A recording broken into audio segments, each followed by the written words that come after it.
quand nous amenons les bons, ils deviennent pour nous le premier flux. Il fait en sorte que nous ayons l'argent comme un deuxième flux et les marchandises comme un troisième flux pour faire fonctionner notre fonds de commerce. Et donc les flux la forment le fonds de roulement. Donc sans le bon, le flux ne va jamais fonctionner. Comme l'argent est ici, les marchandises sont ici, ils ne peuvent pas se voir facilement sans les bons.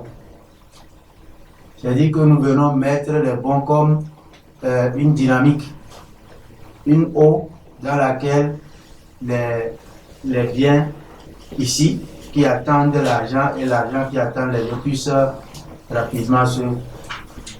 Mais quand nous faisons ça, ça ressemble beaucoup à quelqu'un qui fait les opérations bancaires. Vous suivez, non? C'est très rapide que quelqu'un qui soit là soit en train de regarder, de dire ah, ils viennent déposer de l'argent, on leur promet les bénéfices, ils viennent, les intérêts, ils viennent prendre. Nous devons être en tant que pionniers d'accord sur ce principe. Que oui, en voyant les gens juste dire ils sont venus, j'ai donné l'argent, ils veulent venir prendre la marchandise, tout ça, ça ressemble à ce que font certaines pratiques bancaires. Donc ici aussi, c'est les biens qu'on a mis sur le marché.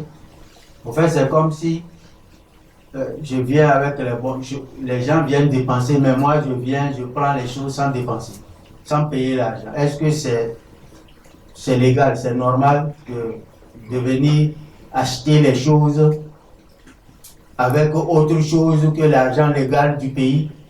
Hein? Si vous êtes au Togo, vous créez un endroit, vous commencez par dépenser un autre argent, on va vous arrêter. Parce que le seul argent qu'on dépasse au Togo, c'est le CFA.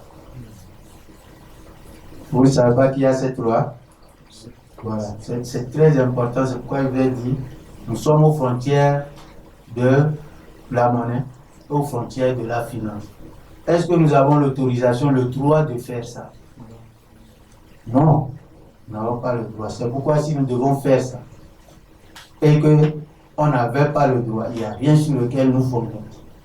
On devait se conformer à la loi financière et bancaire et à la loi monétaire. Mais, il y a une loi bancaire dans ce pays qui est en même temps que moi je vais dire parce que la loi monétaire, ce n'est pas nous, citoyens, qui l'utilisons, mais la loi financière, ça nous concerne tout. La loi, là, c'est en elle que nous sommes allés chercher, voir est-ce que nous sommes autorisés à faire ça. Et je crois que l'article 14, alinéa 1 et 5 de la loi, là, qui a été, je crois que c'est 2009, nous dit clairement si oui, nous sommes autorisés ou pas. Mais ça, c'est une manche de la chose. On viendra pour lire cette partie, cette loi. La deuxième chose que nous ressortons ici, et qu'il fallait que nous l'écoutons bien avant de faire la lecture, c'est que acheter les choses chez des gens et venir payer après. Et ça, est-ce que ce n'est pas à cause de ça qu'on a mis les banques? On va prêter l'argent à la banque pour venir acheter. Et toi, tu dis non, tu vas chez le vendeur, tu dis, vends-moi, je vais venir te payer. Est-ce que c'est illégal? Ouais.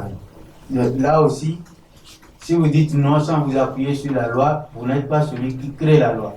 Il faudrait que vous cherchiez à voir si c'est légal ou illégal. Celui-là qui vient dans le marché, qui prend sa marchandise et il vous met à disposition pour qu'il vienne payer après, est-ce qu'il ne fait pas de la finance? Est-ce qu'il ne coupe pas les pieds sous celui qui attend qu'on vienne prêter l'argent avant d'aller acheter ses marchandises? Je ne sais pas si vous comprenez. C'est ce pourquoi, avant de répondre oui ou non, il faut voir qu'est-ce que le législateur a dit. N'est-ce pas? Puisque en matière de législation, c'est lui le savant de la chose. C'est lui qui doit dire oui ou non. Et nous devons aller chercher à voir ce qu'il a dit avant de dire notre, comment il s'appelle, notre appréciation de la chose. Ce n'est pas fini. Vous vendez les marchandises et au lieu d'avoir la marchandise sous la main pour donner à votre client, vous lui dites de vous donner l'argent d'abord.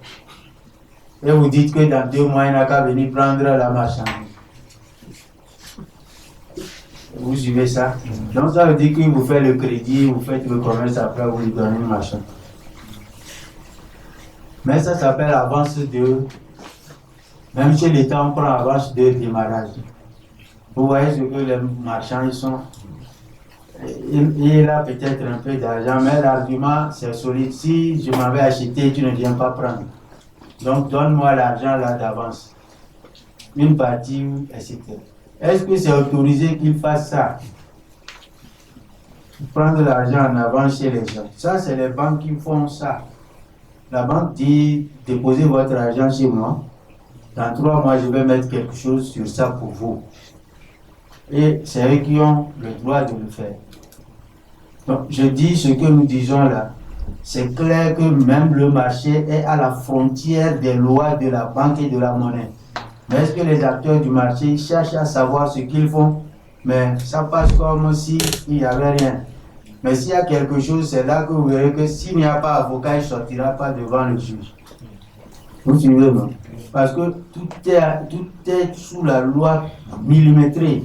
C'est que nous faisons abstraction, c'est comme si la loi n'existait pas, c'est pourquoi nous respirons. Sinon, à un moment, si on veut fonder sur toutes les lois, même dans notre chambre, les lois qui sont là, on va être debout sans dormir jusqu'au lendemain matin. C'est pas que c'est mauvais de connaître la loi. Voilà. Au contraire, il faut connaître la loi pour être libre, dormir en paix. Donc c'est clair que ce que nous venons de vous dire, ça a vite fait que gendarmes, policiers, etc., soient tombés dans la chose juge, etc., procureur, pour que ce qu'on pense que simple marché devienne du désastre. Et c'est ça qu'il faut qu'on évite. Et notre conformité oblige qu'on se dise qu'est-ce qui vous autorise à faire la chose. Donc, dans cette loi qu'on va lire, Dieu merci, la seule loi avec ces 2 alinéas prennent en compte clairement. Oui, quelqu'un est autorisé de vendre sa marchandise et qu'on lui paye postérieurement.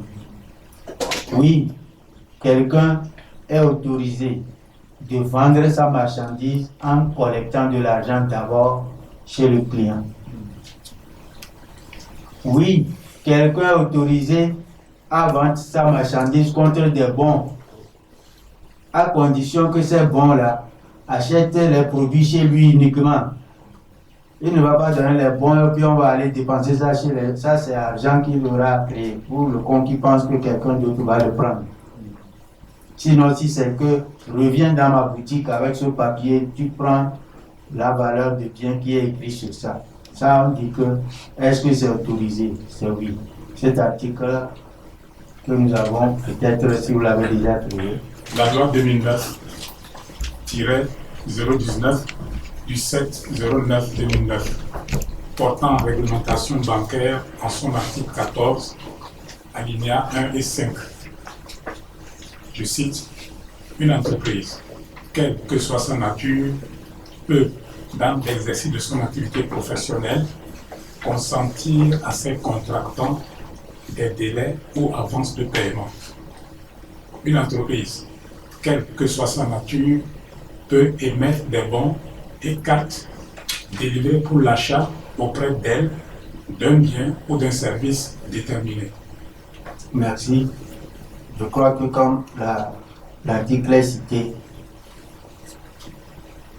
article 14, alinéa 1 et alinéa 5 de la loi 2009. 2019 du 7 septembre 2009. Donc, je crois que ce que nous venons de dire a trouvé ses réponses dans cette loi. Donc, la conformité que nous devons afficher devant l'autorité de suivi nous oblige à chercher à trouver par tous les moyens tout ce qui peut entraver notre obéissance à la pratique qui est déjà posée sur le territoire et n'importe quel territoire sur lequel nous allons vouloir poser notre produit. Et donc, ce n'est pas pour rien que le fait de vous remettre ces produits en qualité de pionnier est un devoir, et surtout face à l'autorité de suivi, qu'on ne le fasse pas en cachette. Pour la transparence de la chose, de sorte que demain, ce ne soit pas des explications qu'il faut donner. Nous sommes en train de dire les choses, les preuves légales à l'appui. Et ce n'est que pour ça que l'autorité a mis tout ça là à la disposition de sa population. Si tout le monde devait marcher chaque matin et prendre les dispositions pour que les lois et les documents que l'État a mis en place soient utilisés pour ces allers-retours, je crois que tous nous serons plus que les fidèles de toute religion au monde à observer les choses de sorte que la paix vienne là où nous avons mis des gens pour nous gouverner. Donc, loin de nous, l'idée de faire autre chose que de prendre notre engagement, d'être des personnes libres qui avons choisi librement de vivre sous tutelle de l'État et que cet État doit en retour, avec des lois qu'il a posées, nous faire la paix, la sécurité pour notre bien. Donc c'est important que ce soit cette démarche que toute personne à la maison ou partout, tout club, tous ceux qui se mettent n'importe où ensemble doivent prendre comme disposition. Parce que si on ne faisait pas ça, on ne permet pas à notre mise ensemble d'être une mise ensemble digne de celle des êtres humains. Parce qu'on ne peut pas se mettre ensemble pour être comme le dit quelque part certaines personnes. Donc nous avons sorti les éléments pour que nous soyons clairs que nous sommes aux frontières, bien sûr. Mais c'est en ratissant large jusqu'à ces frontières que nous découvrons qu'il y a des potentialités réservées à l'humanité. Si nous pouvons, ne fût-ce que pour utiliser ce seul article, et ces deux alinéas, et ressortir quelque chose que personne n'attendait et qui devient la chose comme la pierre de l'angle, je crois que on tirera référence. Les gens diront vraiment on tire révérence, c'est ça non? On tire révérence à cette personne parce que dans le foin, la loi a allé chercher ces lois et puis ils ont trouvé les billes. Mais ce n'est pas des moindres, les billes qui coulent la bille, le voile déchiré, qui se rattache une fois pour de bon. Celui qui connaît le voile dont je parle, ou bien je devrais dire que entendre qui sait entendre. C'est ça? Voilà. Donc aujourd'hui, nous avons bâti les socles de la voie que nous devons entreprendre. Quoi qu'il est un peu utilisé sous nos terminologies, nous sommes sûrs que pour dire une seule chose, nous avons repris ces activités pour qu'elles ne soient plus sujettes, c'est ça, à quoi que ce soit pour celui que nous appelons. Parce que la seule maladie dont elle souffre, où elle a souffert, c'est le fait que c'est une innovation et qu'elle doit trouver un cage, une cage pour celui qui tient le poignet de la cage dans la main, c'est-à-dire l'autorité, de sorte qu'elle sache qu'elle a maîtrisé son animal.